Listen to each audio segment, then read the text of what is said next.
Bueno, buenos días. ¿Me presento yo o qué? No, es la revolución interior y la creatividad del aula de la ignorancia al aula del conocimiento y al aula de la sabiduría. Es una relación. Ya. Buenos días a todos. Yo vengo de Granada con mi esposa Ana y ya que nos somos conocidos de amigos del sendero. Y el tema que voy a tratar es una ponencia que ya hice de un tema de la conciencia y está relacionado ahora también con lo que es del aula de la ignorancia al aula del conocimiento y de ahí al aula de la sabiduría, porque cuando se produce ese vacío creador, pues aparece ese cambio, ¿no? Para empezar, no obstante, vamos a tener un minuto de silencio, porque, bueno, aparte de la frase de lo de aquietar la mente, voy a dejar justo un minuto, porque los pensamientos son importantes para que leamos esa frase, ¿no?, de la plegaria del Aguas, que era un pastor protestante. Dejo un minuto y nos sirve para situarnos en la charla y ya empezaré la charla.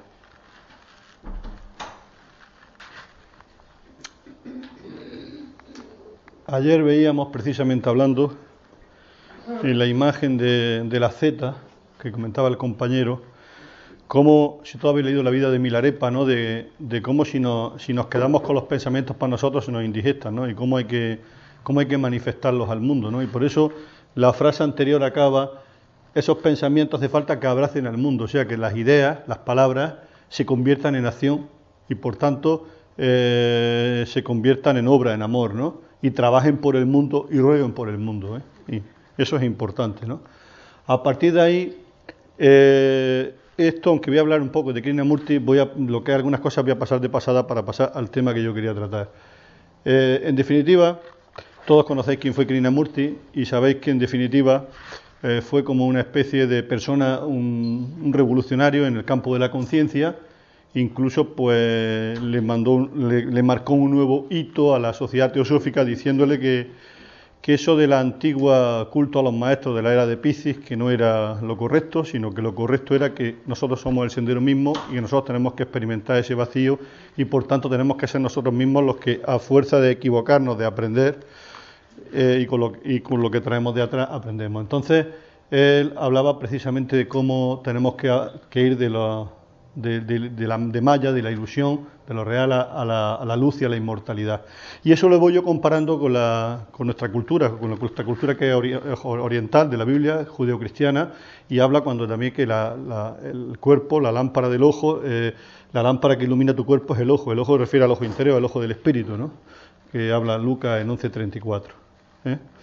Y en esa búsqueda de esa luz está lo que estamos tratando aquí, la creatividad como inquietud de cambio y búsqueda.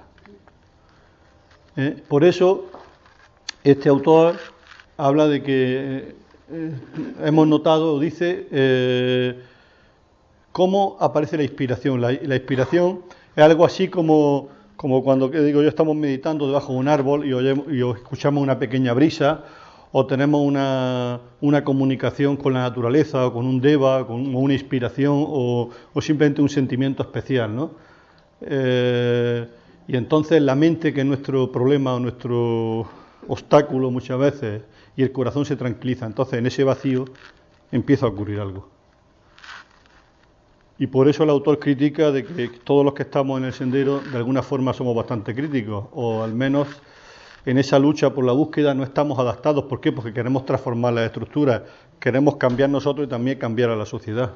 Entonces no es que seamos inadaptados, no, es que la adaptación y la sociedad, su propio devenir exige, por tanto, un cambio, porque las mismas estructuras, aunque las estructuras sociales, digamos, son, entre comillas, las mismas, pero la sociedad y la humanidad como tal va cambiando, ¿no? Entonces, precisamente la gente que ha ido avanzando la idea, los descubridores, los científicos, la cultura, la que ha ido avanzando, ¿no?, la que ha ido que la humanidad progrese, aunque muchas veces se le ha criticado, ¿no? Y por eso puse yo esta frase tan buena, ¿no?, que no es que este señor estuviera en contra de la autoridad, pero sí la cuestionaba en el sentido de que no nos podemos quedar solo en la educación como un conocimiento de ideas. Yo he leído bastantes libros, vosotros también supongo, tenéis casi todos carreras, supongo, sino que hay dos cuestiones. Una cosa es aprender sin H y otra aprender con H. Si yo aprendo, es decir, si yo conozco con conciencia, entonces ese vacío, esa creatividad se está produciendo y entonces estamos trascendiendo, yendo a un paso más allá que la mera burocracia, que es lo que hace la Boyen. Yo trabajo para la burocracia, el mero culto devocional o el mero decir amén a un partido, ¿no? Creo que hay que ir más allá y trascender eso, ¿no? Y mejorarlo. Esa es la misión, ¿no? Por eso dice el autor, dice, guarda el libro, la descripción, la tradición. No es que él esté en contra de nada de eso, no, simplemente dice, no, dice, tú aporta algo más. De hecho, ¿qué es lo que ocurre cuando se hace una tesis doctoral, un trabajo de investigación?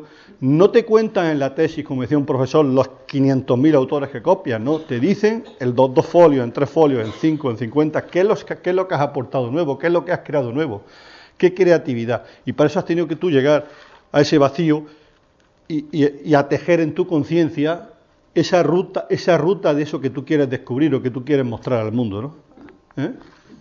Por eso, vuelvo a lo mismo, que es un poco reiterativo. Solo cuando la mente está silenciosa, está callada, está parada, tanto las emociones como los pensamientos inferiores, entonces lo inconmensurable se refiere a lo infinito, a lo cósmico, podríamos decir, a lo universal. Entonces podemos comunicar con la fuente, a través del camino de nuestra alma, de nuestro hilo, de nuestra antacarana, de nuestro puente, y podemos conectar con el maestro, con la jerarquía, ¿no? Eso es así. Es un pequeño milagro, pero milagros ocurren todos los días.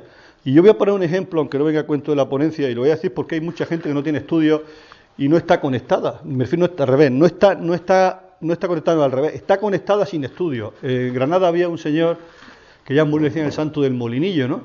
Y este señor pues tenía una conexión con la fuente, con los registros acásicos, y de buenas a primeras pues iban a verlo, no curaba exactamente por imposición de manos, ¿no? Sino que él veía, leía arriba, alguien le leía, alguien le mostraba pues tratamientos médicos, medicinas, los visualizaba, los veía, y el hombre acertaba y curaba a la gente. O sea, porque tenía una conexión con la fuente, es decir, había trascendido todo lo... Y entonces el hombre tenía ese don, ¿no? Ese don, se le había abierto ese chakra, ese potencial, ¿no? Entonces, digamos, él estaba creando en ese mundo porque estaba ayudando a la gente, ¿no? Y eso es así, eso es real, ¿no? Bueno, por tanto, Krishnamurti, vuelvo a la frase, esto ya la hemos reiterado, creo que está reiterada, la voy a pasar a la diapositiva. También me voy a pasar estas diapositivas por no hacer muy larga la charla, lo de la... Krishnamurti, por tanto, no es un maestro ni una autoridad en su enseñanza, sino una luz más de un alma encarnada que nos ha mostrado el camino e ha indicado una señal. Lo primero, como yo he dicho, a cuestionar las cosas, a no ser oveja, a aprender con H, ¿no? Eso es lo reiterativo. ¿Por qué? Porque al final, si somos fotocopias, ¿qué tenemos en España? 300.000 políticos fotocopias, pues todos a la basura, porque no aportan nada. No, es que es así. ¿Para qué quiero yo una fotocopia? Para nada. Quiero a alguien que me diga algo nuevo, ¿no? Entonces, un poco bárbaro, pues es así. El silencio, escuchar el vacío interior. ¿Qué conexiones hay con otras religiones? En el cristianismo con San Pablo, con la metanoia, que ahora la veremos. En el budismo, el taoísmo, con la no acción y el superar los pares de opuestos. En el hinduismo, con ese control de los chakras y el ahorro de la energía vital. Algo parece que muy importante, porque una de las maneras por donde gastamos más energía es con la palabra, ¿no? Yo el primero. Aunque dicen, le digo por curiosidad, que hay un estudio que las mujeres hablan sobre 40.000 palabras y los hombres sobre 20.000, pero bueno, digo en estudio, no sé. El nahualismo, se ve algo del nahualismo muy importante, la cultura tolteca, el hombre de poder, ¿no? Eso conecta con la cultura tibetana, y la maya ilusión, cómo despejar esa incógnita. Autores que hablan de ese cambio, en ese vacío existencial, de esa metanoia que decía San Pablo, tenemos al psiquiatra, que luego citaré una frase después, Víctor Frank, a Carl Gustav Jung, a Aurobindo, en la India, a Lanza del Basto. ¿Alguien conoce a Lanza del Basto? El ojo simple. Y cita, Lanza del Basto cita en su obra Umbral de la vida interior, cita lo que dice Buda, ¿no? Lo que dice Buda, el iluminado, todo empieza en el pensamiento. Cuando el pensamiento es falso, le sigue la aflicción, como la rueda del carro marcha hasta los pasos del buey. Entonces, en definitiva, Lo primero, lo que nos está diciendo el autor es que para crear ese vacío tenemos que controlar nuestras emociones y nuestros pensamientos. Claro, algo que a lo mejor no lo conseguimos superar en toda la vida, o a veces tenemos vislumbres o épocas o días mejores o días peores, y en la medida que vamos construyendo hábitos positivos, y vamos desechando lo negativo, pues quizá un día nos demos cuenta, eureka, lo he conseguido. Algo así, ¿no? Es difícil, pero bueno, es como un pequeño milagro. Por tanto, hemos tratado de visualizar un cuadro. Bueno, esto es una cita de Vicente Bertrand Anglada. Se refiere a cómo tenemos que interiorizar o captar esa gran idea que inspira nuestra mente, que nos lleva a la senda de Dios, a la senda del Altísimo, y que está ahí trazada desde el origen de los tiempos.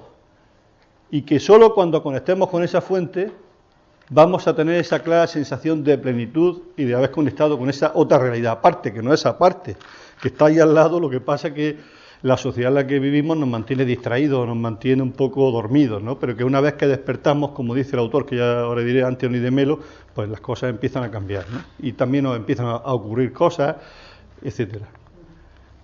Precisamente ha hablado Anthony de Melo, si lo conoce el autor, quien puede hacer Camanesca y otras obras parecidas, o Krishnamurti o Boecio, un autor también muy importante porque hizo un puente entre la filosofía pagana y la cristiana. En su obra la remito al que quiera leerla, La consolación de la filosofía, o el propio este señor que se está dedicando también a la conciencia por el mundo, ¿no? Que tiene un libro sobre la conciencia, como la espiritualidad como proceso y praxis de transformación personal, que nos ayuda a manejar esas situaciones sin perder la paz. Una utopía, porque también deberíamos de examinar al día cuántas veces perdemos la paz. Claro, que volvemos a la imagen. Lo mismo es muy fácil estar encerrado en un monasterio, estar encerrado allí en la vida ascética sin ver a nadie, que ahí no te molesta a nadie y no tienes problemas, a tener que vivir en el día a día y la lucha diaria, ¿no? Entonces ya la cosa se complica, ¿no? Por tanto, este vacío, ¿qué implica? Este vacío implica la búsqueda de una metanoia, la búsqueda de la renovación de la mente, renovad en vuestra mente vuestro entendimiento, como decía San Pablo, y como decía también Romano, que no os conforméis, no estéis este siglo, significa que no os conforméis con lo que hay, sino que lo cambiéis, y por tanto que busquemos todo lo que es bueno, aceptable y perfecto. La diferencia entre, digamos, el punto de vista oriental o taoísta seca o oriental de Krishnamurti, bueno, no hay que hacer nada porque ya vendrá todo, y sin embargo el cristianismo habla del hacer, ¿no? Bueno, digamos que hay que buscar un equilibrio entre ese hacer y ese no hacer, entre ese yin y yang, y eso conlleva a que todos los que estamos aquí somos buscadores. Hay muchos grupos, como dice Malin Ferguson en su libro La conspiración de Acuario. Es decir, somos los que estamos trabajando en este cambio de nuevo paradigma. El paradigma, si buscáis en el diccionario, es un conjunto de sintagmas. ¿Y qué es un sintagma? Bueno, no me voy a entrar ahora en filosofía. En definitiva, somos procesos de ideas, somos conjunto de ideas o de personas que queremos cambiar el mundo, ¿no? que cambiarnos también a nosotros, claro, también. Pero esta acción no es una acción que viene como ha implantado nuestra educación, que ya dije ayer en la comida que es errónea, de afuera adentro, no, es al revés. La acción tiene que buscar lo que tú tienes lo mejor de ti, tu semilla, tu alma, la conexión de la fuente de dentro hacia afuera. Ese es el gran error de muchas cosas, ¿eh? Por eso, cuando Cristo dice, ámate como a ti mismo, porque empiezas que empezar por ti mismo. Cuando tú conoces tu sí mismo, tu ti mismo, entonces puedes conectar con los otros. Si no, tú no te amas a ti, si no te cuidas como un padre y una madre. Si el padre y una madre no se cuida, ¿cómo va a cuidar a su hijo? Todo empieza por el sí mismo, por tomar conciencia del sí mismo. Y a partir del sí mismo podemos entonces conectar con el otro. Pero si yo no me cuido, como si yo no me lavo, si no me tal, ¿cómo le voy a decir a mi hijo que se lave? No sé si es algo evidente, ¿no? Todos estos conceptos del sí mismo, cito dos autores, Unamuno y Ortega y Gasset, no paso sobre ello porque no quiero. Lo importante es escuchar esa voz del silencio y ese vacío creador. Y hice esta reflexión, que no viene en ningún libro, bueno, la hice simplemente porque, bueno, de las muchas cosas que hace, dice, todos los días sacamos la basura de casa, pero también cada día mantienes de basura tu interior, porque a veces que pasa un mes, 2 meses, 3 meses, seguimos con los mismos problemas, con los mismos conflictos. Es verdad que mejoramos, es verdad que a veces nos damos cuenta, pues esto lo he hecho mal, o mejor, tal, pero a veces no saco todos los días la basura de mi interior, ¿no? O quizás también porque vivimos, como he dicho, distraídos en una sociedad de la prisa, el estrés, la vida moderna. A mí una cosa que me enerva mucho, y mejor lo siento, es que a mí el tráfico, la gente, los coches, es que ya llega un momento que a veces nos supera, porque es estresante, es que si nos damos cuenta el peligro que, sobre todo si habéis tenido algún accidente, yo he tenido varios, el coche es muy estresante porque vas bien, pero en un momento te dan un viaje y te han matado, ¿eh? Ojo, que es así, ¿eh? Y estás aquí y ya no estás, es decir, y crees que vas protegido con el coche o en una moto, es decir, lo digo por este estrés, ¿no? Este estrés de la vida, ¿no? Que la vida moderna, lo ideal, no hemos sido creados, creo yo, para estar en continuo lío de coches, de carreteras, sino teníamos que estar en ciudades más pequeñas, en sitios más tranquilos y más en contacto con la naturaleza. Yo pienso que quizás todo ese estrés podría, o si no desaparecer, por lo menos mitigarse, ¿no? Por lo menos viviríamos más tranquilos. Imaginaos la gente que vive en Madrid, ¿no? Y que se tiene que levantar a las 5 de la mañana o a las 6 porque no llega a su trabajo, en fin, un desastre. En fin. San Pablo, bueno, dirá en Romanos que hay que despertar, que ya es hora de levantarnos de ese. Cuando habla del sueño se refiere no al sueño físico, sino también al sueño espiritual, a despertar y a buscar, por tanto, a revertir, a vestirse con las armas de la luz y a andar por una vida que tiene que imponerse de disciplina a todo discípulo, una vida de trabajo, ¿no? Cuando dice vestíos, significa llenaos de esa energía de Cristo, de la energía crística que hablaba Jesús anoche, ¿no? O esta mañana, anoche, de la energía crística y el compañero, esa energía que nos da fuerza para seguir adelante.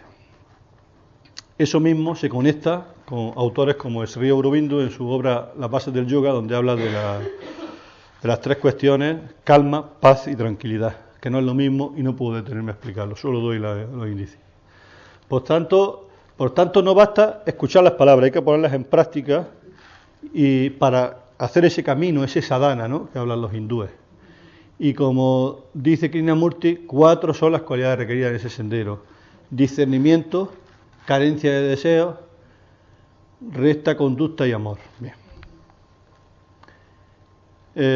Voy a pasar. Bueno, aquí lo único que dice en la Revolución Fundamental Krishnamurti, él cuestiona la necesidad de gurú o no gurú, la diferencia entre las escuelas, digamos, de misterio, las escuelas de esoterismo, entre la era pisciniana y la era acuariana, es que la diferencia es que hay gente que son luces vacilantes y ser conducidos por un sacerdote, por alguien. Hombre, de hecho, todos somos conducidos siempre por alguien, porque también tenemos conexión con la fuente y con cosas. En fin, lo que en definitiva lo que estamos diciendo es que nadie, y esto sí es verdad que es una cosa bastante grave, porque sin quererlo a veces se condiciona a la gente y se manipula a la gente, ¿no? Entonces, en esa manipulación y en estos falsos gurús, porque yo os invito a que leáis, por ejemplo, a lo mejor estoy equivocado, fenómenos en la India como el de Sai Baba y otras cuestiones, ¿no?, en fin, donde se ha hecho mucho dinero y se ha tejido mucho espejismo y al final se ha engañado a mucha gente, ¿no? Entonces, yo creo que ese no es el camino, ¿no? El camino no son los gurús, el camino no son los políticos que dicen yo soy el que mando y los demás me obedecen. Yo creo que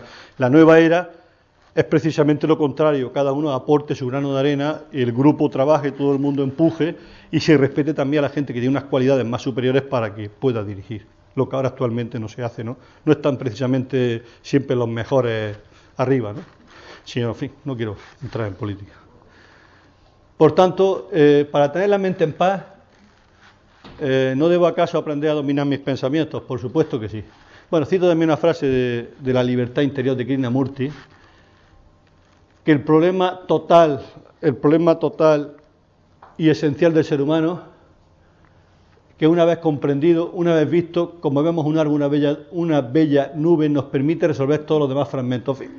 En definitiva, lo que está hablando Krishnamurti es de tener una visión holística o total de las cosas. En el momento que somos sectarios, que somos parciales, que dividimos las ideas, que dividimos las cosas, que clasificamos a las personas, que creamos prejuicios, que dividimos el conflicto catalán, que dividimos el otro, que dividimos a nuestro hermano, que dividimos a la suegra, que dividimos al otro, que no tenemos, por tanto, una mentalidad holística, una mentalidad, digamos, que abarca a todo el mundo, que abraza a todo el mundo, en definitiva, nos estamos equivocando. Es lo que está diciendo el autor. Y creo que es algo difícil, claro, es muy fácil de decir, pero difícil de vivir, ¿no? Por tanto, es lo que cuestiona como reto, es que esa esa libertad interior solo puede venir en la medida que tú todos esos fragmentos los unes. Y en esa medida que los vas uniendo, ves esa totalidad y te das cuenta que no eres ciudadano de Córdoba, o no eres ciudadano de Granada o de Nueva York, sino que eres ciudadano del universo, que tú eres un hijo de Dios, pero un hijo de Dios junto a todos tus hermanos, etcétera, etcétera, etcétera. Entonces muchas cosas se simplifican, ¿no? En fin, lo que pasa es que hay muchas cosas en el sistema que no quieren que las cosas se simplifiquen, ¿no? Bueno, yo aquí citaba una frase de mi obra, La Dama, Sueños de Luz, solo la frase que yo citaba aquí. Yo lo que decía que nuestra vida está en las manos de Dios, ¿no? Y que somos simplemente, pues eso, tejedores y obreros de salud. En la medida que vamos tejiendo, y somos obreros de salud y vamos caminando a pesar de las dificultades, podemos aspirar a esa eternidad llena de goce y felicidad completo. Y un paraíso que quizás debe de venir o vendrá, y que acaso no es posible soñar sin cesar, por supuesto, ¿no? Ese sueño que todos tenemos, ¿no? de esa utopía, ¿no? Esto, bueno, yo hablaba aquí también de los chakras como vórtices de energía, y ponía un ejemplo de cómo en esa creatividad o en ese cambio el vehículo a motor, el cuerpo físico es el chasis, la mente es el motor y el espíritu lo que nos lleva, la rueda, que viene de neuma, ¿no? Aire, ¿no? Viento. Si hay hipopresión o hiperpresión o el motor está muy caliente, ¿qué pasa? Que no vamos bien. Entonces, tiene que haber, esto en definitiva lo que quiere decir con esto de esta analogía del vehículo a motor, quiere decir que siempre, igual que el coche tiene que estar en un perfecto estado de equilibrio para poder funcionar, nuestro cuerpo para poder servir, para poder caminar, tiene que estar en ese equilibrio, como está un coche, es decir, porque un coche si tiene una rueda pinchada no anda, si un coche no tiene gasoil no anda, etcétera, etcétera. El equilibrio, ¿no? El equilibrio. Bueno, eso lo paso. La flor de loto, símbolo de la pureza de los chakras superiores e inferiores. Y luego citaba una frase aquí, bueno, que a mí me llamó la atención. Yo supongo que la habéis leído. No es que los libros sean malos ni buenos, es simplemente que muchas veces si nos quedamos en ellos, si no vamos más allá, si no los trascendemos, los libros son prisiones de ideas. O sea, si yo, por eso precisamente conectándolo el tema con Krishnamurti nos viene a decir que bien, que te has leído 1000 libros, 2000, 10.000, yo me he leído más de la cuenta. Bueno, pero si al final tú no trasciendes eso, si al final no llegas a nada, no te has enterado de nada, ¿eh? Como dice el refrán, Pedro fue a Oviedo, Pedro fue y Pedro vino, ¿no? O sea, no se ha enterado de nada. Eso es muy frecuente en las clases. El profesor lleva explicando días y días y días, y le preguntan a uno, fulano, ¿esto qué era? Y no se ha enterado. ¿Por qué? Porque fulano no ha conectado ni con el profesor, ni con la clase, ni con nada, está distraído. Pero eso es lo más frecuente. Mira, yo estoy harto, y lo digo como experiencia, hace poco tuvimos unos exámenes de gente con carrera para unos temas, unos contratos, y no te puedes imaginar gente con una carrera de un grado, que digo yo, en relaciones laborales de 4 años, y que le preguntan una cosa básica y que el tío no tiene idea. Digo, pero ¿cómo es posible que esta persona, un grado en relaciones laborales, le pregunte la diferencia entre un empleado público, funcionario y un laboral y no te la sepa decir con exactitud, después de haberse leído, no sé, 10.000 páginas o 20.000, y no tiene idea? ¿Pero por qué? Por lo que lo estamos diciendo. Se ha dedicado a aprender, no a aprender con H, no ha tomado conciencia. Se ha aprendido las cosas y no ha espabilado. Y eso es lo que pasa, y lo digo como fenómeno que está pasando en nuestra universidad, en nuestra sociedad, de la gente que como no despiertan, y te encuentras con gente, no tengo trabajo, pues en vez de una carrera voy a hacer la segunda carrera, no tengo trabajo, pues en la segunda carrera voy a hacer la tercera carrera, no, voy a hacer la cuarta, el doctorado, y te das cuenta que la gente se dedica a coleccionar carreras, a coleccionar conocimientos, pero no ha despertado. Y al final te das cuenta que gente que a lo mejor se ha despertado y no tiene carrera, no tiene conocimiento, tiene trabajo. Y dice, coño, este tío que no tiene, y tiene trabajo, y yo que no tengo trabajo. Pero es lo que estamos cuestionando. Es decir, no ha habido un verdadero despertar, un verdadero despertar, una verdadera toma de conciencia. En definitiva, el tío no se ha espabilado. Perdonad que sea un poquito así de... entonces, si estamos aprisionados por las ideas, no podemos dar el paso siguiente hacia el camino del espíritu. Porque muchas veces la construcción de formas mentales son trampas. Y eso lo vemos, por ejemplo, yo que he sido abogado, en los pleitos. ¿Qué son los pleitos? Sin una lucha de formas mentales entre lo que tú dices y lo que yo dije, entre el que se separa y la que no se separa, entre la herencia y lo que no sé qué. Al final, formas mentales que nos hacen quemar la vida. Luego vienen daños, enfermedades psicosomáticas, y vienen depresiones, y vienen peleas, y a alguna gente hasta la muerte. Eso viene la muerte, porque muchas veces Algunos le ven el conflicto a la muerte. Por tanto, hay que trascender los libros, ir a la esencia, que es la intuición pura, la espiritual. Pasar, por tanto, que ese es el tema siguiente, del aula de la ignorancia al aula del conocimiento, de ahí a la de la sabiduría. Bien es verdad que habrá momentos en los que estemos solo, unos leves momentos, como he dicho, en el aula del conocimiento y otros leves momentos en el aula de la sabiduría, porque tampoco no sabemos dónde vamos a llegar, estamos en continuo avance. Y otras en la ignorancia. Pero lo importante es que tengamos conciencia de lo que ya decían en la Edad Media y posterior, las logias masónicas, que estamos en el Nigredo, que vamos a ese rubredo, a ese blanqueamiento, para conseguir ese albredo, esa luz blanca en nuestro interior, ¿no? Y para ello conectando, hace falta una limpieza interna. Si leéis el libro del mito 11 de los trabajos de Hércules, cuando limpia los establos de Augias, que llevaban más de 30 años sin limpiar. En definitiva, es una paradoja desde el punto de vista espiritual, o una alegoría, hace referencia a nuestro interior. Una pregunta: cada día lavamos y atendemos al cuerpo. ¿Cuántos años, días y meses llevas tu mente y tu espíritu sin limpiar? Esa es la cuestión, ¿no? ¿O cuántas encarnaciones? ¿O cuántas historias? Es una cuestión. Por eso muchas veces, ¿qué es lo que pasa con los coaching, con los mindfulness, todas estas historias? En definitiva, ¿qué buscan? Buscan un punto de tensión para que esa persona despierte, para que esa persona tome conciencia. Pero lo que pasa es que tampoco pensamos que los milagros ocurren en un minuto. Total, esos egregores que se forman, como he dicho antes, son también semillas de la enfermedad psicosomática, y ya he dicho, de la enfermedad de la civilización y del estrés. Y por supuesto también hay personas tóxicas, eso no podemos, igual que hay entidades buenas, entidades malas, y ángeles caídos y ángeles superiores, son las que los retroalimentan. Y yo critico un poco toda esa corte de psicólogos, médicos, abogados, terapeutas de bolsillo, sanadores de cuchara, ayahuascas de cientos de euros. Mire, usted va a hacer la ayahuasca, usted ya cambia, usted ya es un semidios. Defensores de la droga del sendero del espíritu, cursillos de coaching que prometen el cambio de la vida en un minuto. Vamos, tú mañana echas una primera y eres millonario. O profesores que aprueban a sus alumnos sin el requerido nivel. Etcétera, etcétera. O sea, todo eso ayuda a limpiar en parte el cuerpo. Es verdad que puede estar algún trauma o alguna cuestión. Diga, mira, fulano tiene este trauma, mejora esto. Pero no piense que porque mejore ese trauma ya va a correr el milagro de toda tu vida, no. El milagro de toda tu vida es una lucha cotidiana, como dice el Evangelio, de ser fiel en lo poco para llegar a lo mucho. Por eso los milagros, lo justo, ¿eh? O esas personas que neuróticamente limpian su casa de basura, pero no se limpian por dentro. Están, como se dicen, fosilizadas. Hay, por tanto, una necesidad de una puerta hacia el cambio. Y cito la obra de La libertad primera y última de Krishnamurti, donde dice, no hagas con la frase, esta sola mente religiosa es verdaderamente revolucionaria. Es decir, no existe otra mente revolucionaria, aunque se llame... En definitiva, el problema es cuando dividimos. Si dividimos, porque la mente religiosa es la que une, religare, la que une lo inferior con lo superior, ¿no? Entonces, esa es la que cambia, porque en el sentido de que busca unir la tierra con el cielo, no dividir. La lucha del discípulo o del aspirante es, por tanto, la lucha contra los elementos que provocan el estrés de la moderna civilización globalizada. Implica un cambio de vida, de conciencia en el trabajo y servicio, de la alimentación, por supuesto, y una actitud de sana crítica. Hombre, la alimentación, lógicamente, el cuerpo, en la medida que se va haciendo más sutil, todos nos damos cuenta que los alimentos pesados, las carnes, muchas cosas, pues el cuerpo le molestan, porque el cuerpo mismo se da cuenta lo que los vehículos, en la medida que se van depurando, va cambiando, ¿no? Y luego dice también Krishnamurti que la solidaridad solo es posible cuando no hay autoridad alguna. Se refiere a la autoridad impuesta.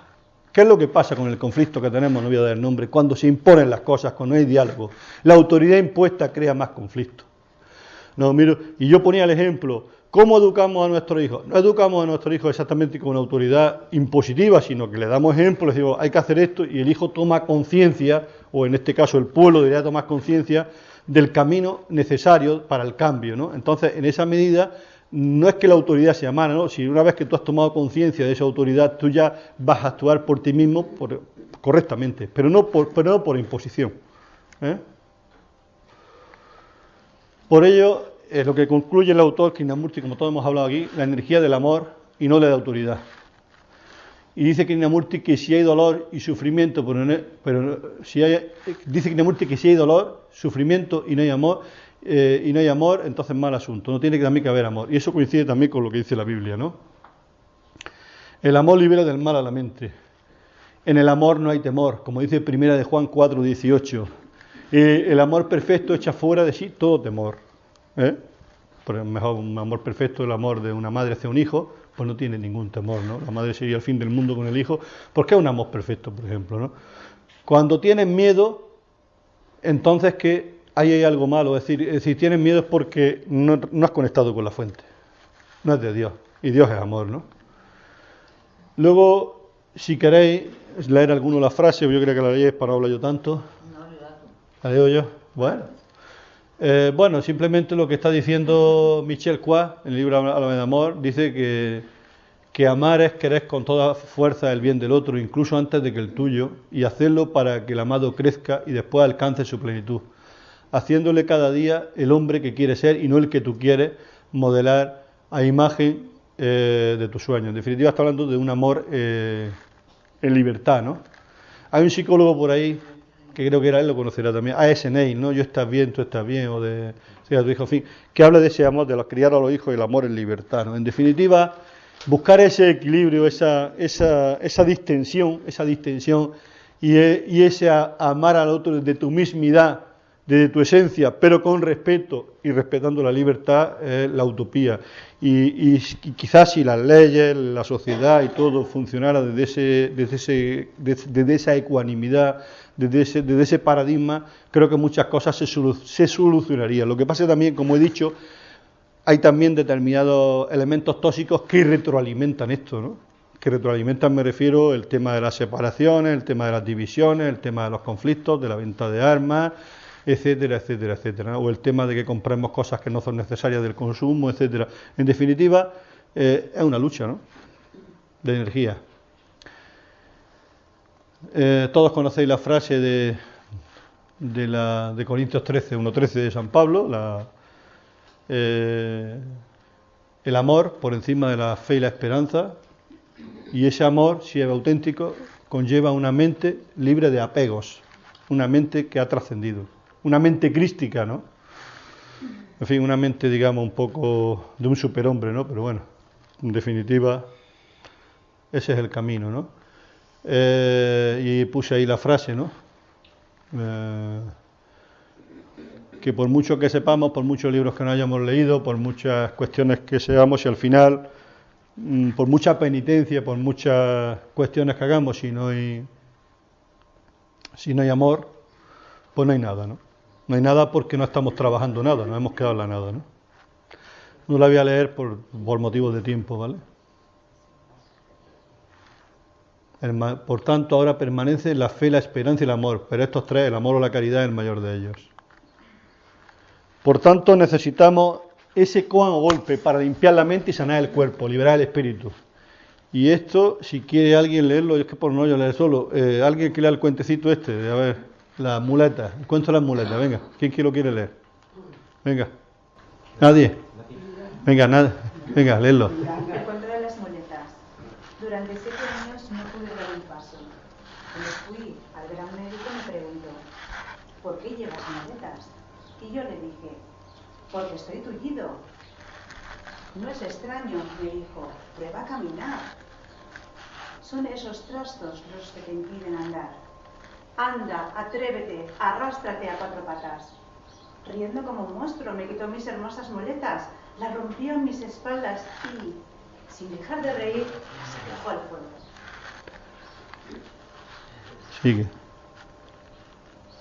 Sigue. Ahora estoy curado, ando. Me curó una carcajada, tan solo a veces. Cuando veo los palos, camino algo peor por unas horas.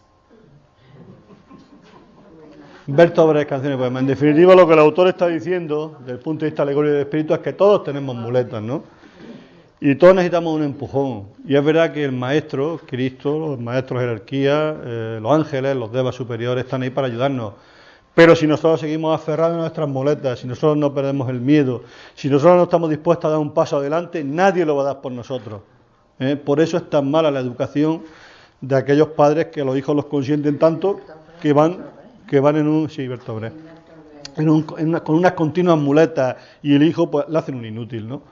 Es decir, Dios, o el creador, o lo que queramos llamar, la energía universal, Dios ha creado al hombre libre, y ese es el gran misterio, el hombre de la libertad. El hombre puede llegar a lo más bajo o a lo más alto, y tiene por tanto que ver qué hace con esas muletas. Si quiere avanzar, pues verá que ¿qué muleta me sobra? Pues mi orgullo, o mi odio, o simplemente mi soberbia, que también somos soberbios, o mi continua codicia hacia las cuestiones materiales, o mi gula, o mi lujuria. Hay tantas muletas que tenemos por ahí, ¿no? Y no nos damos cuenta.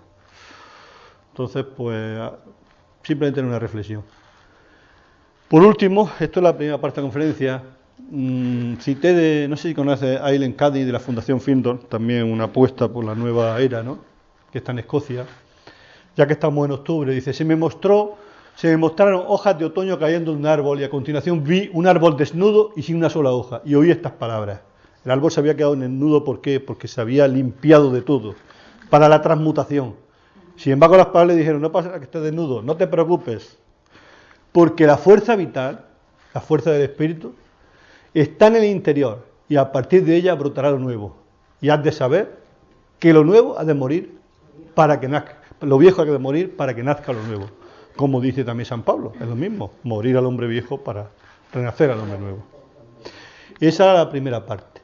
Por tanto, vivir es descubrir por uno mismo aquello que es verdadero, y uno puede hacer únicamente cuando hay libertad, cuando existe una constante revolución interna. Es como los ordenadores, cada día se reinician, cada día se reciclan, cada día, pues nosotros también tenemos que reiniciarnos, tenemos que replantearnos las cosas para avanzar. Bueno, esta es la bibliografía, ya la pasaré. Y luego ya pasaba a la segunda, porque la quería conectar con lo que yo iba a hablar aquí, el vacío creado del aula de aprendizaje al aula del conocimiento, de ahí al aula de la sabiduría. Y citaba a un autor famoso relacionado con Viktor Frankl, donde habla del problema del mundo, de la frustración existencial, ¿no? Del problema que tiene la humanidad, ¿no? El problema que tiene la humanidad sobre esta frustración existencial que la civilización moderna nos ha creado, ¿no? Esta frustración existencial es patógena y puede ser causa de un montón de enfermedades psíquicas. También los discípulos tienen enfermedades psíquicas, con la misma frecuencia al menos que las tantas veces denotada frustración sexual. El hombre existencialmente frustrado no conoce nada con lo que pueda llenar lo que yo llamo vacío existencial. Y en opinión de Schopenhauer, la humanidad oscila entre la necesidad y el aburrimiento. ¿El problema cuál es? De cualquier niño, de cualquier persona, de cualquier discípulo, es el tirar la toalla, la pérdida de la ilusión, y por tanto el no enfrentar el deseo de lucha. El ser humano en la dimensión física, en la dimensión terrestre en la que estamos, tiene que luchar. No somos ángeles, no somos dioses. Entonces, estamos en el medio físico, tenemos que luchar contra el aire, contra la salud, con la gravedad, Entonces, esa frustración existencial, que la pone el autor ahí como un problema, es también lo que nos impide vivir esa vacuidad. Lo decía simplemente por poner los pies en la realidad, por lo que ocurre en la moderna civilización, ¿no? Y también hablan que hay autores que llegan incluso a afirmar que los suicidios deben atribuirse en última instancia a aquel vacío interior que responde a la frustración existencial. Bien, prosiguiendo el tema, en la obra Iniciación Humana y Solar, todos conocéis la frase de a la hora de vislumbrar y construir ese vacío, que no hemos de creer en lo dicho, porque se nos ha dicho, porque se nos ha impuesto, o porque ha sido transmitido por un demo, una autoridad, sino que cuando eso ha sido corroborado por nuestra razón y conciencia, por nuestro ser interno, es cuando podemos ya actuar de acuerdo con autenticidad con aquello que hemos visto, pensado, creído y percibido, ¿no? Resumido, ¿no? La sabiduría, por tanto, es la ciencia del espíritu, y la comprensión se puede definir como la facultad del pensador. Es que, bueno, no quería tampoco entrar en cuestiones, quería más bien compartir. En definitiva, comprender cómo nos podemos adaptar a la vida del espíritu y recibir esos destellos de inspiración provenientes del aula de la sabiduría y vincularlos a los hechos del aula del aprendizaje. La autora habla también de la diferencia que hay entre el aula de la ignorancia y el aula del aprendizaje, donde ya está el yo o superior o ego o del conocimiento, y el aula de la sabiduría. Digamos como paso previo para construir esa creatividad. Lo que pasa es que esa creatividad también se puede construir en distintos niveles. Habrá quien esté en el nivel del aprendizaje, habrá quien esté en el nivel de la ignorancia y habrá quien esté, según su grado evolutivo, en el aula de la sabiduría. En la medida que, como he dicho antes, los hábitos vayan subiendo, sean de menos ignorancia y pasen de conocimiento a sabiduría, pues iremos subiendo niveles. Pero en fin, es una cuestión de cada cual. No es algo tampoco algo significativo. La autora también habla de la necesidad de trascender el plano astral, de la ilusión del espejismo y de la realidad distorsionada, que todos conocemos. Y luego también la dificultad que hay, ¿no?, de cómo se crean, de cómo muchas veces con el pensamiento atraemos formas o emocionales, incluso a nivel genético o a nivel de la herencia genética de nuestro pensamiento o kármico, de la historia emocional del pasado, y conectamos también con vidas desencarnadas y por tanto con cuestiones que no nos ayudan a nada, porque el pasado ya se fue, lo que vive el presente de cara al futuro, entonces no tiene sentido. Entonces, en la medida que podemos trascender todo ello y mejorar el cuerpo físico, nuestros centros también mejorarán y su respuesta también será positiva. Y disiparemos también ese espejismo.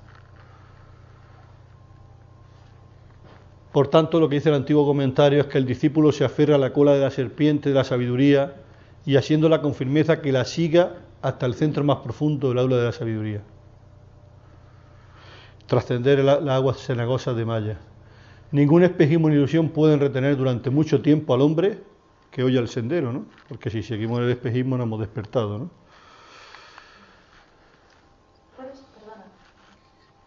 Bien, luego lo voy a pasar, es que es por el tema del tiempo. Disculpad, pero es que si no... Vale.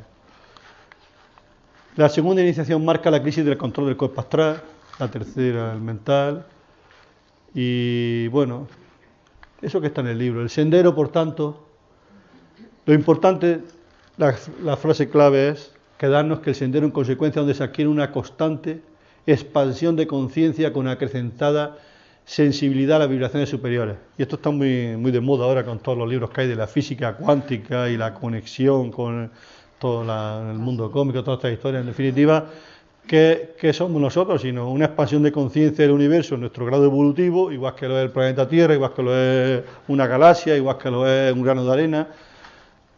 En definitiva, el tomar conciencia de esa expansión de conciencia también es conectando con lo que he dicho antes, una palanca de poder desde el punto de vista nahualista, ¿no? Porque nosotros tenemos un poder grande en nuestro interior. Lo que pasa es que no nos ha enseñado a manejar el hemisferio derecho ni a despertarlo, pero tenemos poder de curar, poder de ayudar, poder de sentir, poder de trascender, de soñar, de cambiar las cosas, ¿no?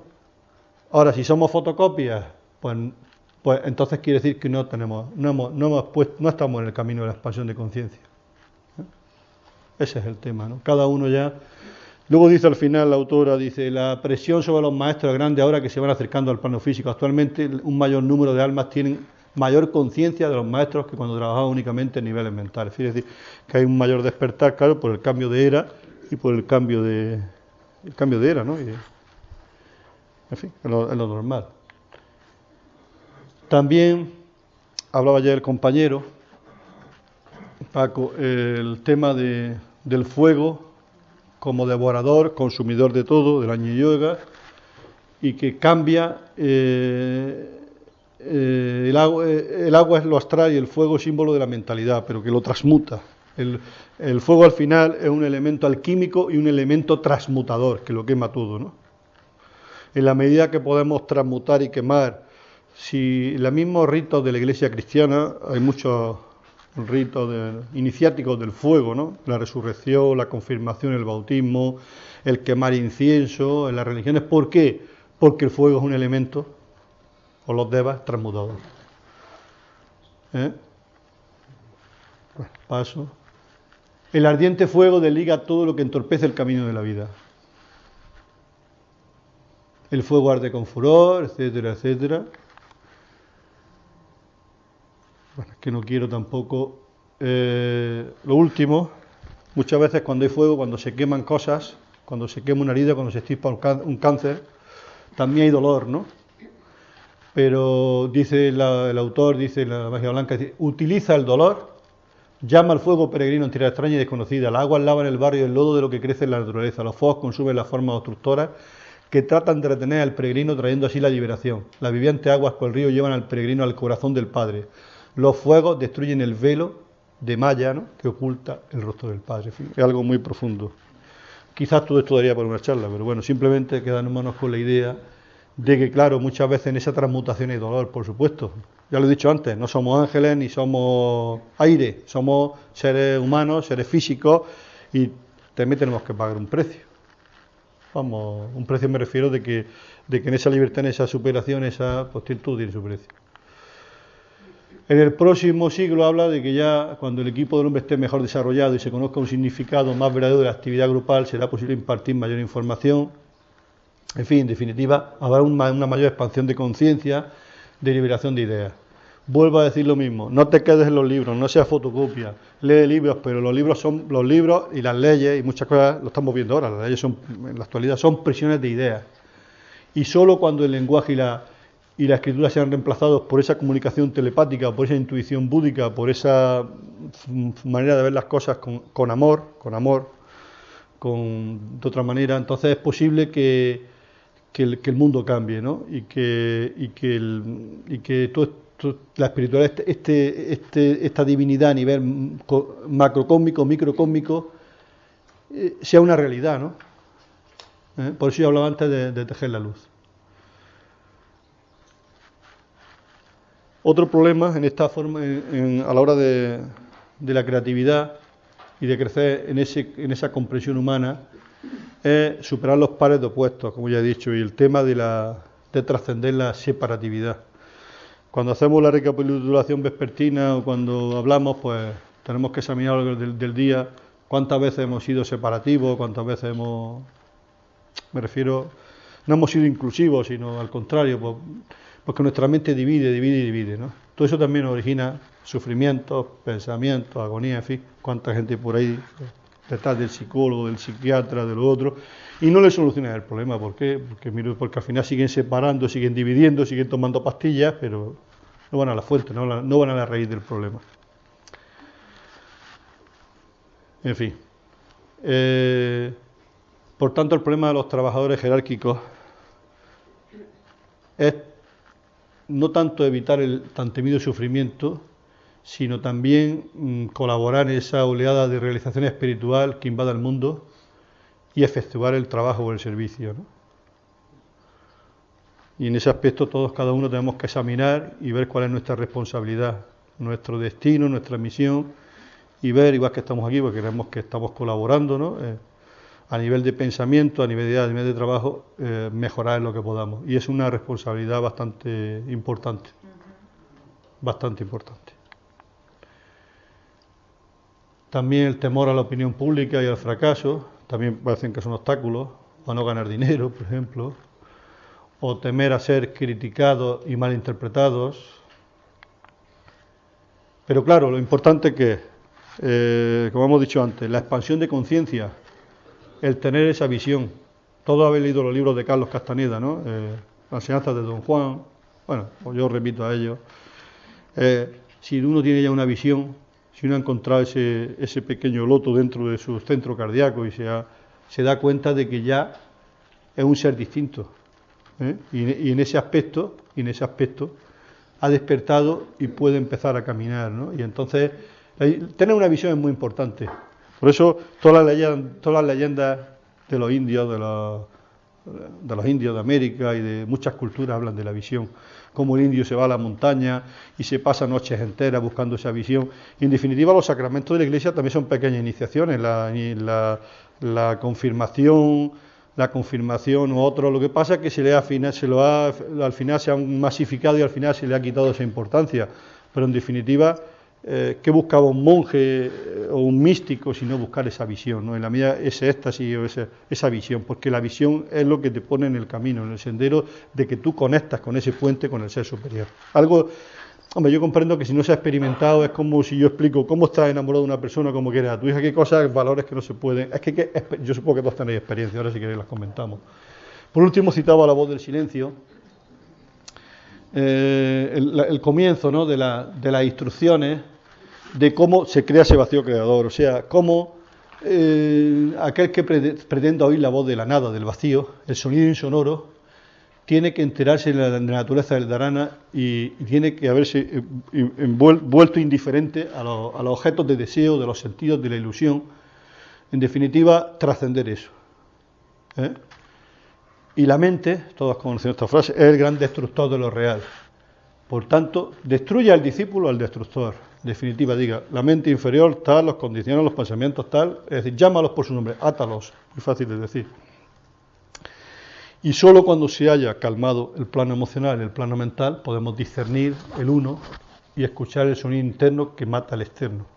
Vamos de lo interior, como hemos dicho, a lo exterior. Entonces, únicamente y no antes, abandonar la región de Asad, lo falso, para entrar en el reino de Sat, lo verdadero. Antes de que el alma pueda ver, debe haberse alcanzado la armonía interior, y los ojos carnales han de estar cegados a toda ilusión. Antes de que el alma pueda oír, es menester que la imagen, hombre, se vuelva tan sorda a los rugidos como a los susurros, a los bramidos de los elefantes furiosos como al zumbido argenteo de la dorada mosca de fuego. Antes de que el alma sea capaz de comprender y recordar, debe de estar unida con el hablante silencioso, de igual modo que la forma con la cual se modela la arcilla lo está al principio con la mente del alfarero. Fijaros qué metáfora, ¿no? También en la Biblia aparece esta metáfora de que nosotros somos personas en manos del alfarero, ¿no? Lo dicen también, ¿no?, los profetas, Jeremías. Porque entonces el alma oirá y recordará. Oirá y recordará. Recordará.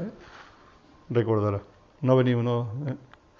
Y entonces hablará la voz del silencio y dirá, si tu alma sonríe mientras se baña en la luz del sol de tu vida, si canta tu alma dentro de su crisálida de carne y materia, si llora en su castillo de ilusiones, si pugna por romper el hilo argenteo o argentino que la une al maestro, sabe, discípulo, que tu alma es de la tierra. Cuando tu alma ya acabó y presta el oído al bullicio mundanal, cuando responde a la rugiente voz de la gran ilusión, cuando temerosa a la vista de las ardientes lágrimas de dolor y ensordecida por los gritos de desolación, se refugia tu alma a manera de cautelosa tortuga dentro de la concha de la personalidad, tu alma es altar indigno de su Dios silencioso. ¿Por qué? Porque todavía seguimos encerrados en la personalidad, el cuerpo físico, en las emociones, en la mente. Y cuando ya fortalecida ha tomado conciencia de ese tabernáculo y dice, este soy yo, y ha superado esa gran ilusión, entonces, y ha trascendido esa mansión del dolor y esa gran energía de la separatividad, entonces la luz puede conocer o entrar en... Bueno, sigue hablando aquí todavía la autora de la separatividad. No ha llegado aún a la luz. Entonces dice que quiero... En definitiva, lo que dice la autora, para lograr el conocimiento del yo, tienes que abandonar del yo al no yo, del ser al no ser, y entonces podrás tú responder entre las alas de la gran ave. Monta en el ave de la vida si pretendes saber. En definitiva, me está hablando metafóricamente de coger el ave, las alas de la vida espiritual, ¿no?, de la vida del espíritu. Por eso dice, abandona tu vida si quieres vivir, la vida de los sentidos, la vida del ser inferior.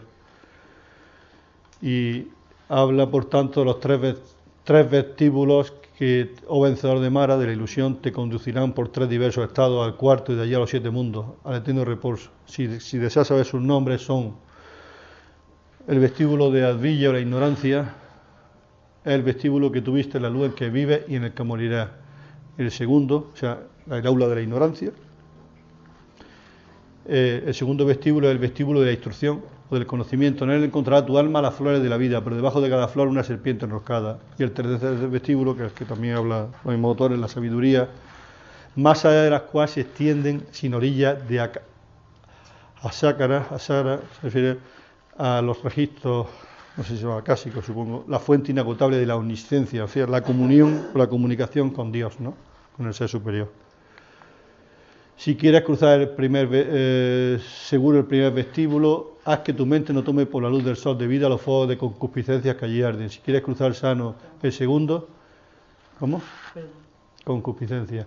Si pretendes cruzar sano y salvo el segundo, no te detengas a aspirar al aletargador perfume de sus flores. Se refiere a todo el tema de la mente y de las emociones y la liberación, por tanto, de las cadenas kármicas. Los sabios no se detienen jamás en los jardines de recreo de los sentidos. Los sabios desoyen las halagadoras flores de la ilusión. Aquel que ha de darte nacimiento, búscalo en el vestíbulo de la sabiduría. El vestíbulo está situado más allá, en donde son desconocidas todas las sombras y donde la luz de la verdad brilla con gloria inmarcesible. Por último, y ya acababa esto, creo que todos debemos de buscar, en la medida de lo posible, una persona sabia o alguien que nos ayude también en el sendero, o compañeros que nos indiquen tus faltas, que te llama la atención sobre las mismas y te ayuda a acercarte a ellas, porque así vas a avanzar en el sendero espiritual. Y tenemos que también que nos critiquen, que nos den consejos, y también a veces que el maestro nos trabaje duramente. Yo aconsejo que veáis y leáis la vida de Milarepa, de cómo en 50 ocasiones pues mandó construir y deconstruir la misma casa a Milarepa, el maestro, ¿no? Y hasta que hasta que no, dice, no, si ya te he dado la iniciación, dice, tú mismo, con tu trabajo y tu esfuerzo y tu fracaso y lucha y tal, ya te has iniciado. Dice, pero claro, muchas veces somos sometidos en la vida, en el camino del espíritu, pues a una serie de disciplinas que están ahí, son pruebas que se nos ponen y que tenemos que trascender. Y trascender, por supuesto, el apego, el no apegarnos a nada, y ya está. Yo quería leer, si da tiempo, simplemente como reflexión, que son 5 minutos, o si quiere que lo lea alguien, un cuento que había un cuento taoísta que se llama El viaje del cantero. Lo digo porque simboliza un poco lo que yo al final tenía aquí puesto. No busques la felicidad en el vergel de tu vecino, cava más bien en el interior de tu jardín, porque muchas veces estamos buscando y criticando y diciendo, si alguien lo quiere leer, o lo leo yo, ¿qué hacemos? Ya con esto acabamos.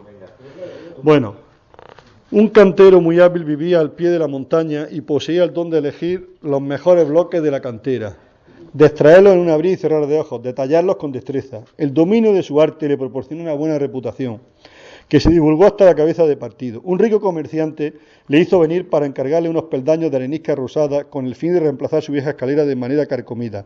Durante su trabajo el cantero pudo contemplar con toda tranquilidad las espléndidas viviendas del burgués, sus muebles de madera preciosa, sus copiosos manjares, sus numerosos sirvientes, su mujer y su concubina acicaladas con sus vestidos de seda.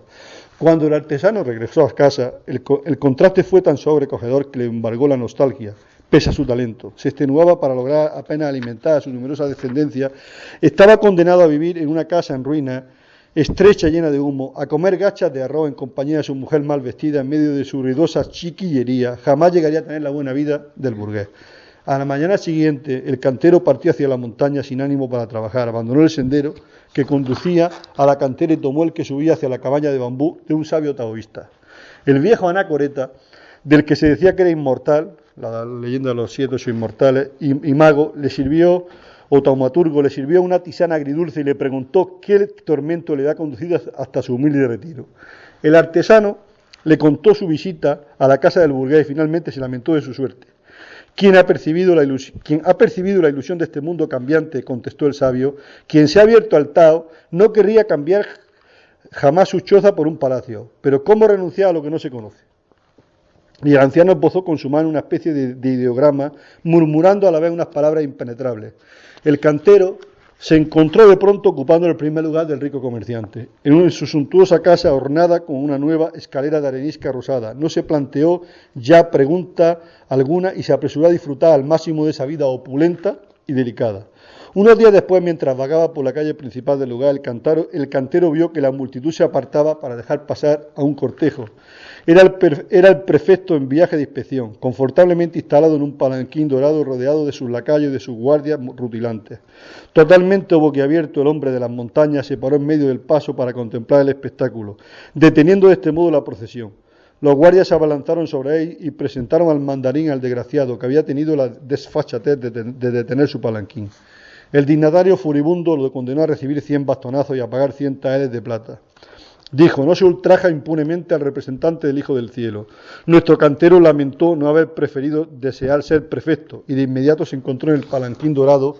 Cuando el cantero descubrió el palacio del mandarín, no daba crédito a sus ojos: maderas lacadas, estatuillas de jade y de marfil, manjares refinados, seductoras concubinas con delicados vestidos de satén. Tanto lujo hacía que la cabeza le diera vueltas. En el colmo de la felicidad, pensó que había llegado al reino de los inmortales.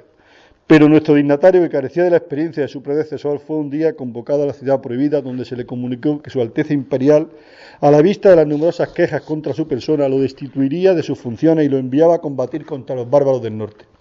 Nuestro cantero nuevamente volvió a lamentar no ser emperador. De ese modo, al menos, no tendría que rendir cuenta a nadie y sería el dueño del mundo. Disfrutaría además del palacio más grandioso que ojos mortales pudiesen contemplar. Y por el poder del taoísta de la montaña del sabio, el cantero se encontró sentado sobre el trono imperial. Pero el nuevo emperador, al no entender gran cosa de la jerga diplomática ni del estereotipado lenguaje político, dejó que sus ministros gobernaran en su lugar. Prefirió hacer tareas de jardinería en los jardines deliciosamente diseñados de la ciudad prohibida y apoltronarse en los acogedores divanes del gineceo. Con su inocencia, el cantero había puesto en práctica, sin saberlo, el precepto de Lao Tse. Por la virtud del no obrar, se mantiene el orden natural. Pero un hijo del cielo no se improvisa impunemente, y sin duda éste desatendió algún rito ancestral que mantenía la armonía entre el cielo y la tierra. Una terrible sequía se abatió sobre el imperio del medio, los cursos de agua y los estanques se secaron, los manantiales y los pozos se agotaron, incluso a la sombra de los muros del jardín de la ciudad prohibida, el calor canicular hizo estragos. Bajo el sol de plomo, en fin, la rosa se secaba, etc. En fin. El soberano más poderoso del mundo comprendió que el astro solar era superior a él, y el cantero lamentó profundamente no reinar en el cielo en su lugar. En el cielo. Desde su lejana montaña, el viejo taoísta captó de inmediato su pensamiento, pues de repente el insaciable cantero se encontró pavoneándose sobre la bóveda celeste. Desde ahí podía imponer su poder en toda la superficie de la tierra, acariciar y hacer cantar la diversidad de paisajes, de cosas y de seres, y admirar sin cesar su obra renovada, hasta el día en que las nubes regresaron. Al principio se quedó tuerto, después totalmente ciego. Ya no podía disfrutar del espectáculo que creaba. Sintió rabia. La nube, ese vapor inconsistente, era pues más poderosa que él, una hoguera ardiente. Lamentó no estar en su lugar. El sabio de la montaña ejecutó su pequeño truco y nuestro cantero se encontró convertido en nube. Durante algún tiempo le hizo la burla al sol, lanzándole al desgaire su pantalla de humo. Pero pronto fue arrastrado por una corriente de aire, en fin, que lamentó no haber pensado antes en ello. Y entonces, por el poder del sabio, el cantero fue soplo de viento. Cobró velocidad, vigor, se transformó en un terrible huracán. Se divertía derribando árboles, aventando tejados, se ensañó con ella, trató de sacudir la montaña, de escalarla, y por el poder tal deseó ser montaña, y por la magia del Tao se convirtió en montaña. Fue un pico altivo, coronado de nubes. En fin, era inamovible e insensible a la nieve y a los rayos de sol. Pensaba haber alcanzado la felicidad suprema de un inmortal, pero pestañeó manifestando una pequeña molestia. Le picaba un dedo del pie y no podía rascarse. Qué exasperante resultaba, insoportable incluso. Finalmente, a través de una brecha en la bruma divisó a un ser humano minúsculo, él, un miserable mortal que llevaba un mazo en la mano. Era un humilde cantero, un ser insignificante quien le comía la moral. No había por tanto nada más poderoso en el mundo que ese pobre individuo. Y tras el viaje mágico que el sabio le hizo hacer, el cantero se encontró de nuevo en su cantera, al pie de la montaña. Admiró el paisaje como si sus piernas nunca le hubiesen llevado hasta ese lugar. Luego se puso manos a la obra, cantando a voz en grito. Al anochecer regresó a su casa, besó complacido a su mujer y a sus hijos, que le parecieron más hermosos y más auténticos que los cortesanos, y nunca más se quejó de su suerte. Y como he dicho, dice, no busques la felicidad en el vergel de tu vecino, cava más bien en el interior de tu jardín. Muy bien, muchas gracias. De nada.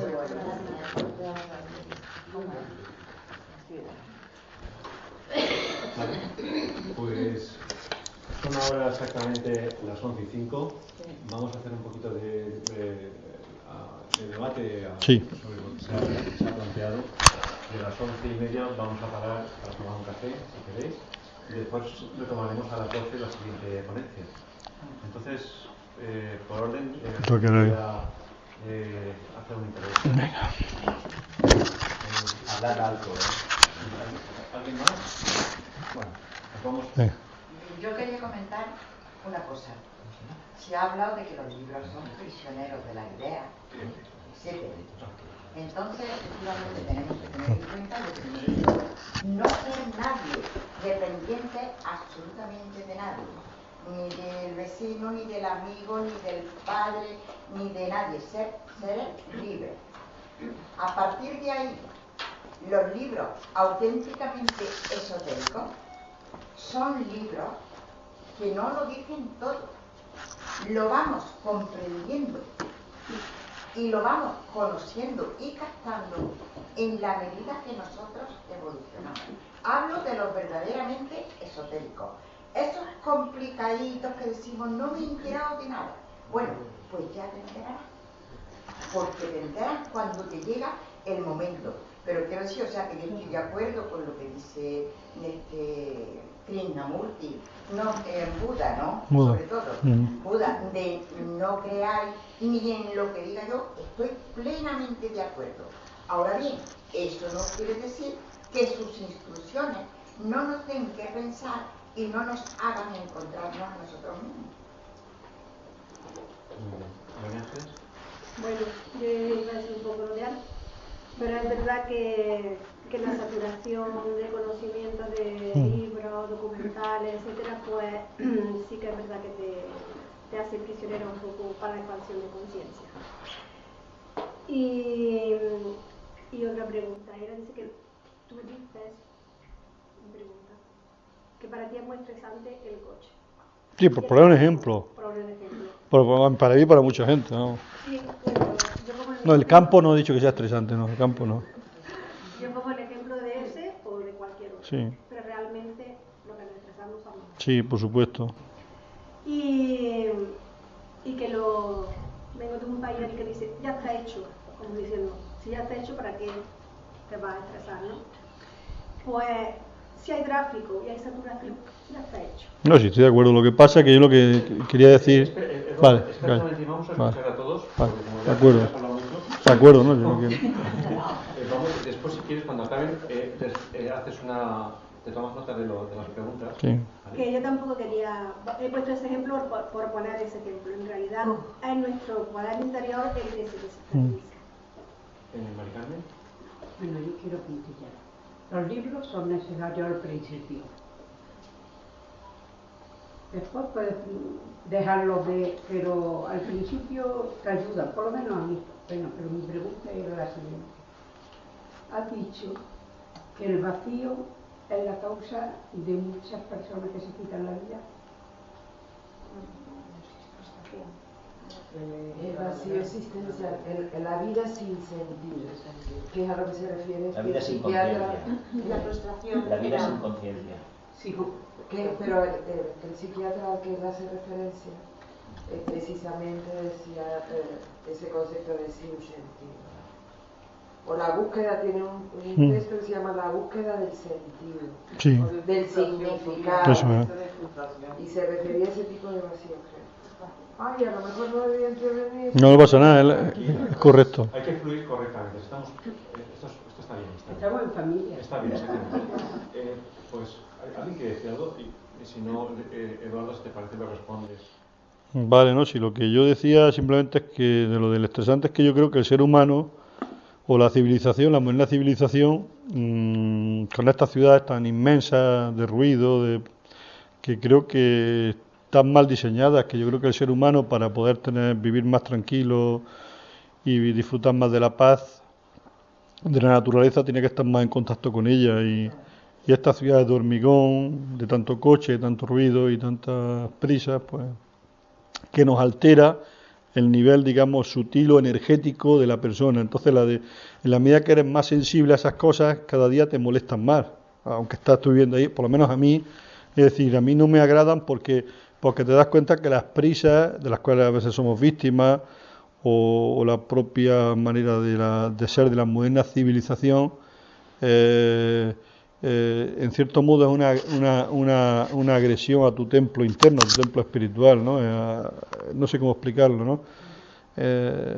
Entonces no es fácil, pero cada uno siente las cosas de una manera. Yo las siento así, me refiero de que voy a poner un ejemplo en mi trabajo. En mi trabajo, yo soy secretario de ayuntamiento y la administración electrónica, por poner un ejemplo, en vez de simplificar la burocracia, he multiplicado por 3. Las leyes, cuando yo acabé hace 30 años, si había, que digo yo, 1000 leyes, ahora hay 10.000 y así todo. Entonces, yo no veo que la vida sea mejor, ¿no? No mejor en el sentido de que, sino que hemos ido, en vez de simplificando la vida, complicándola, y esto lo vemos a nivel político, a nivel de la sanidad, a nivel... Es verdad que las nuevas tecnologías, las que tenemos, nos ayudan, pero muchas veces, si nos quedamos prisioneros de ellas, pues, como yo le decía un día a uno de cachondeo, y no lo decía muy serio, digo, es que mañana se para el ordenador y está en un hospital y te mata el ordenador. Ojo, es decir, es que hasta qué punto somos dependientes de todas estas estructuras modernas que hemos creado, pero que no nos hacen libres. Yo solo cuestiono eso, no simplemente. Paco. Cuando hablamos del estrés, quizás podríamos plantearnos, ¿ha existido el estrés a lo largo de la historia? Porque ahora añoramos mucho la naturaleza. ¿Siente el hombre actual en su contemplación a la naturaleza o en el sentido que de la naturaleza tiene lo mismo que el hombre de la Edad Media, que se tenía que pelear con la naturaleza a brazo partido para subsistir? ¿Le podría generar esa percepción estrés? Yo creo que es una pregunta que quizás nos tendríamos que plantear, si el estrés es una cuestión de nuestra civilización o se ha manifestado a lo largo de la historia de diferentes formas. Hay un autor, digo por contestarle, un tal Whitrow, El tiempo de la historia, y yo creo que estaba más cerca de la verdadera autenticidad, la percepción del tiempo del hombre en la Edad Media, que iba con el sol, con la naturaleza, que la que tenemos ahora, porque ahora va todo más acelerado y el ser humano, con sus biorritmos, con sus chakras, es decir, las criaturas que en Madrid se levantan a las 5 de la mañana, ¿cómo no van a estar enfermos? Si rompen sus biorritmos, si rompen su ciclo de vida. Es decir, ¿por qué se vienen aquí todos los ingleses aquí buscando ya cabo sobre la naturaleza, la tranquilidad, huyendo de su ruido, de sus cosas en parte y del clima? Pues porque se van al campo y están mejor posicionados para fluir de manera más pacífica. ¿David? Yo tengo una reflexión o una pregunta y es,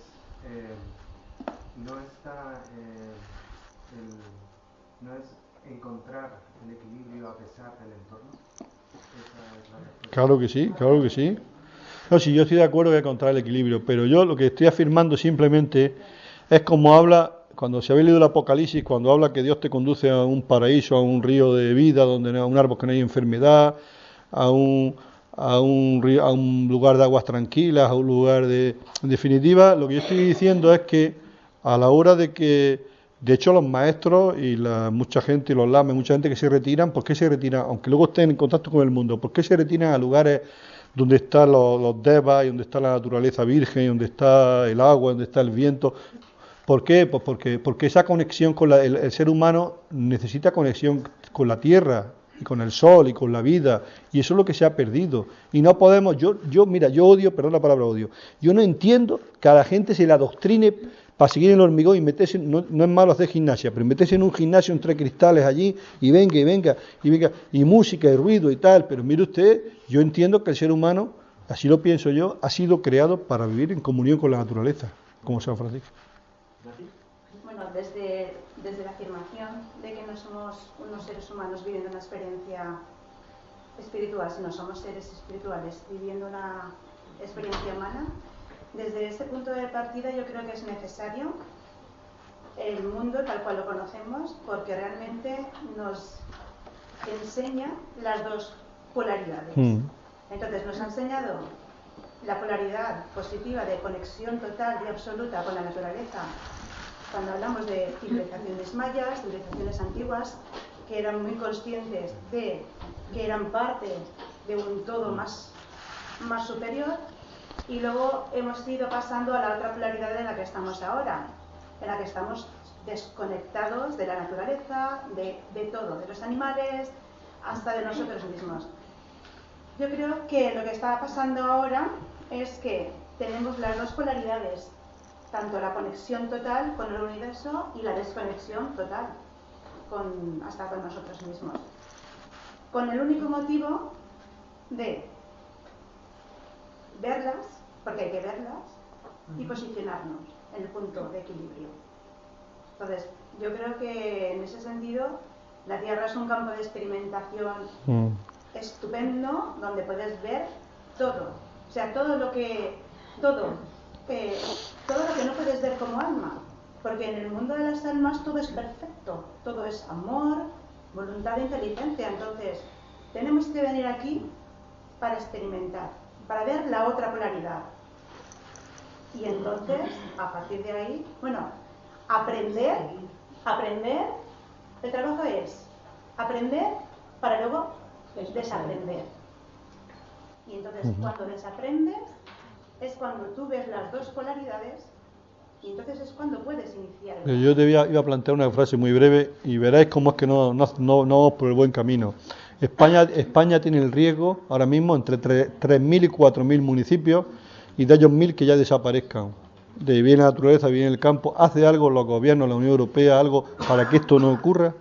Salió de 4 locos ingleses que se vienen por ahí a vivir o que quieran. Es decir, me refiero que tenemos las posibilidades de transformar esto. Es que no estamos en el camino o en la conciencia de transformarlo. Y seguimos construyendo una Barcelona más grande, un Madrid más grande, una ciudad más grande. ¿Eso a dónde nos lleva? No lo entiendo.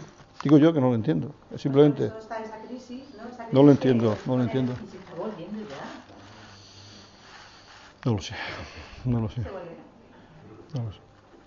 Lo que ha dicho la compañera Mari Carmen, ¿no? De las prisiones de ideas o de los libros, ¿no? No, que los libros son necesarios, si no he dicho que no sean necesarios. Lo que yo he dicho simplemente es que hay que trascender eso y aportar un poco más, ¿no? Cada uno, es lo que yo he dicho, nada más. A ver, llegar a despertar la sabiduría, como los textos que ha expuesto Eduardo nos indican, implica un camino muy largo, un camino que no lo olvidemos nunca. Nosotros, cuando el Creador tiene a bien llevar a cabo en esta cuarta ronda de la cuarta cadena terrestre, el proceso evolutivo, el proyecto del ser humano, del reino humano, el único que es capaz de entender al Logos, la virtud del humano, es que en un momento determinado puede entender a los reinos que están por debajo del humano y puede conocer a Dios. Por eso es tan importante pasar por la fase humana. Nos costó un horror poder trabajar con el cuerpo físico. Y de hecho, la entrada de Urano, del séptimo rayo, está haciendo que todas aquellas almas que todavía no estaban abocadas al trabajo grupal a través del mundo emocional o del corazón, hayan retrocedido en su evolución apuntándose a un gimnasio.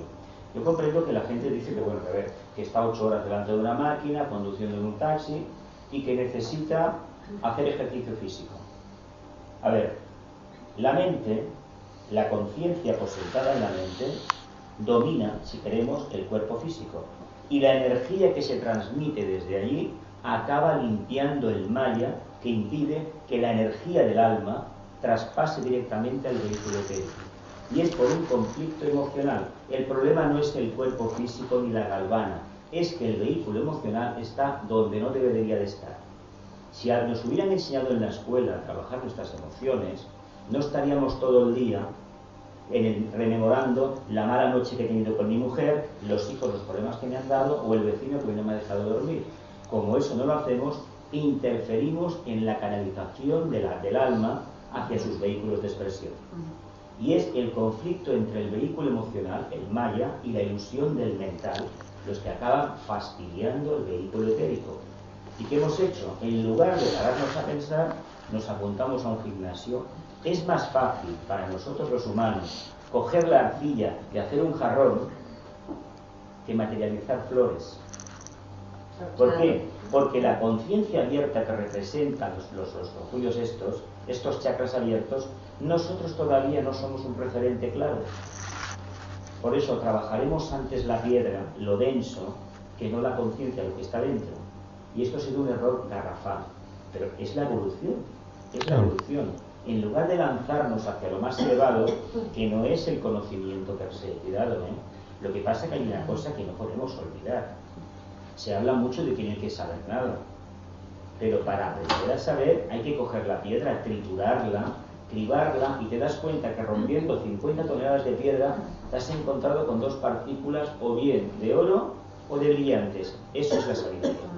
¿Quién está dispuesto cada día a machacar un texto y dice, esto no lo entiendo? Claro, cuando una persona no lo entiende, aplica la fábula de la torre de las uvas. Es que no vale para nada. Perdona, esfuérzate. Y hoy en día no se enseña en las escuelas a esforzarse a nada. Ahora todo es facilísimo, se dan diplomas con una ligereza. Tú tienes ese ejemplo, pero yo tengo ejemplos de gente con una carrera universitaria que me ha dicho a la cara que presume de ser analfabeto. Yo sé francamente, yo estuve un año en empresariales, me largué porque aquello para mí no era. Pero yo lo que no entiendo es esa actitud en contra del conocimiento. Y el conocimiento no es acumular información, no lo es. Es trabajar la información que nos ha facilitado otro. Y si seguimos trabajando e investigamos, tendremos la consecuencia nuestra propia emanación, y a eso le podríamos llamar sabiduría. Por lo tanto, el conocimiento no lo tenemos por leernos un tocho de 1000 páginas, ¿no? Eso no lo podemos integrar. El que lo escribió seguramente lo había integrado, pero nosotros no. Nada más. ¿Aquí? Bueno, yo es que ha dicho Jesús una palabra que para mí fue el primer toque de atención, ¿no? Integración. O sea, ya lleva conmigo ya unos meses, y fue la primera que realmente me llamó poderosamente la atención. Integración. ¿Y qué quería decir integración? Claro, para integrar tienes que conocer, tienes que aprender, y luego, aparte de aprender, tienes que ponerlo en ti, tienes que hacerlo carne, tienes que vivirlo y experienciarlo. O sea, y cuando lo vives, o sea, no es conocer ni saber, es vivirlo. Realmente, cuando tú lo vives, es cuando realmente puedes llegar a integrar. Y lo digo porque fueron unas palabras que apareció, me encanta.